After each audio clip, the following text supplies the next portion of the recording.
This is the English Language Proficiency Assessment training, which is required for all district and school test coordinators as well as ALPA summative test administrators. During this training module, I will use ALPA to refer to the Summative English Language Proficiency Assessment for Oregon and ALPA 21 to refer to the consortium which develops and oversees this testing instrument. This module will cover 4 main topics: scheduling, administration, key elements, and best practices. The ALPA Summative is a required Title I-A assessment for all identified English learners. It measures English proficiency in 4 domains, based on Oregon's English Language Proficiency Standards. Further information about EL requirements can be found in the EL Program Guide, located on ODE's Title III webpage. The page link is provided at the end of this testing module for easy reference. Now we'll discuss scheduling. On this slide, you will see the testing window for the coming school year. Districts may enter Administration Code 8 for students who enroll after the close of the statewide test window, but who are enrolled on the first weekday in May. For more information about school-level test windows, please refer to Module 1, Test Coordinators, and Section 5.2 of the Test Administration Manual. ALPA Summative is administered in 2 segments. The first segment assesses 3 domains: reading, writing, and listening. The second segment assesses the speaking domain. Prior to testing, please review the settings for the students to ensure that students who were exited from the EL program during the last school year have an EL code of N, because they should not participate in the ALPA Summative during this school year, and all in-program ELs have the flag set to Y.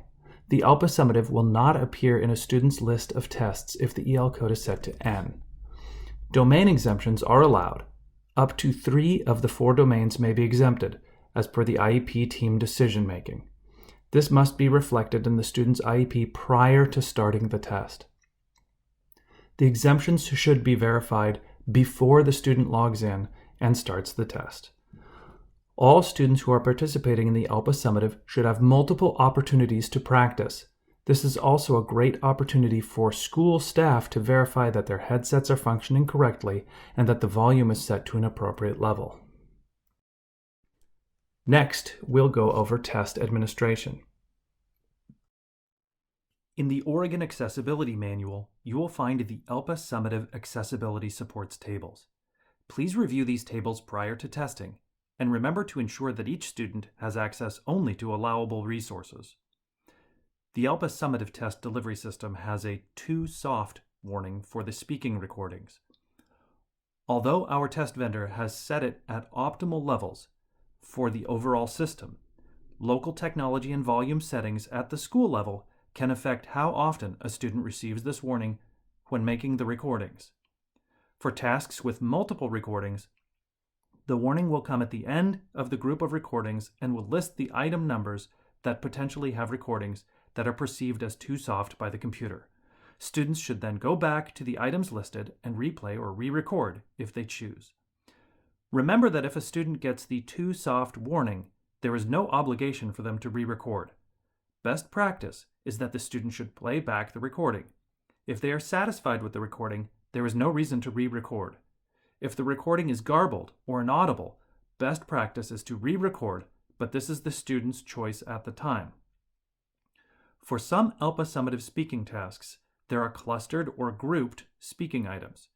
If the computer system perceives that one or all of the clustered recordings are too soft, the pop-up warning will include the test question number that caused the warning. The student can then go back to that item or items, if more than one in the group, and follow the best practices outlined a moment ago. If the warning message appears again after the student has re-recorded and/or is satisfied with the response, the student is allowed to move on. There is never a reason to cause a student to re-record over and over again if the response is audible and the student is satisfied.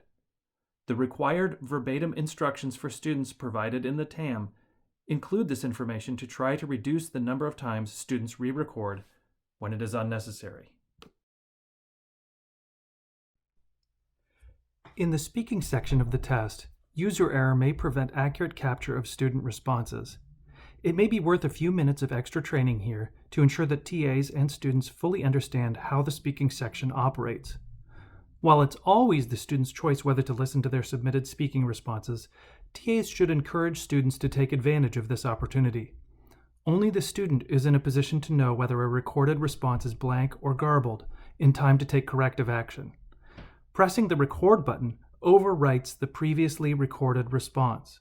So when listening to their recorded responses, students should take care to click play rather than record. Recording takes place in a single attempt. It is not possible to continue or modify a recorded response. As previously noted, domain exemptions from a student's IEP must be pre-programmed before the student begins the ALPA summative. If the student begins the ALPA summative with inappropriate domains being administered, this must be reported. The student should not be inappropriately tested. Please review the TAM for additional information on this topic. Also, note that it generally takes at least one business day for a recently programmed domain exemption to appear correctly for the student. It is not instantaneous. If there is any doubt about which domain exemptions a student on an IEP should have, do not start the ALPA summative. Verify the correct exemptions are programmed prior to allowing the student to begin the test. Remember that the IEP that is in force when the student started the ALPA summative is the IEP that governs any domain exemptions. If the domain exemptions are changed due to the scheduling of the annual IEP meeting, but the student has already started the test, the IEP that was in force on the start date that the student logged in to start the ALPA summative dictates which domain exemptions the student should have. If there is a potential conflict due to IEP meeting dates, do not have the student start the ALPA summative, thereby locking in the domain exemptions for that test. Instead, have the student begin the test after the updated IEP is in force, but consider the number of sessions the student might need to fully complete their ALPA summative by the test window closure date. Under key elements, we'll mention important dates and points to keep in mind. Newcomer students with EL status may have different testing requirements for the content tests. Please see Table 24, Assessment Requirements for Students with EL Status based on enrollment date, for the listing of important dates and testing requirements. The opt-out process available for summative ELA and math testing is not available for the ALPA summative. All students identified as having EL status must participate in the annual ALPA summative, unless their parent or guardian requests an exemption based on religion or disability. There are no 4 domain exemptions. This is federal guidance that has been in force for a number of years. Refer to the EL Program Guide for additional information on this topic. Refer to the Oregon Accessibility Manual for information on translations of directions only on the ALPA summative items. There is no read aloud of passages or test questions for the ALPA summative other than what is pre-programmed into the online test itself. We'll finish with a few best practice recommendations. It's important that students and TAs have a chance to interact with the test format and technology before the test date arrives. Take advantage of the sample tests available on the state testing portal. The ALPA 21 Consortium recommends adjusting the ratio of testing students to TAs based on grade band. See the recommended ratios in the table on this slide. It may be useful to have students pause the ALPA summative to break up their testing sessions. It may also be useful to have systems in place that expedite the login process, such as providing students with name tags with pictures. This is an optional point in the required training to pause and discuss the questions provided or locally developed set of relevant questions.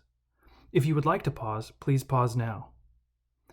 Suggested activities include, for small groups, use Post-its to capture local considerations and challenges, 1 per sheet, mount Post-its or share effective approaches, look at artifacts, or use a note organizer to capture take-homes and next steps.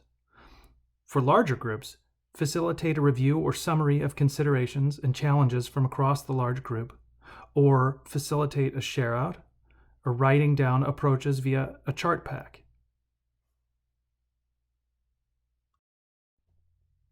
Finally, here are some links to other helpful test administration and ELPA resources. This concludes the ELPA Summative Training module. Thank you for your time, and good luck with this year's testing.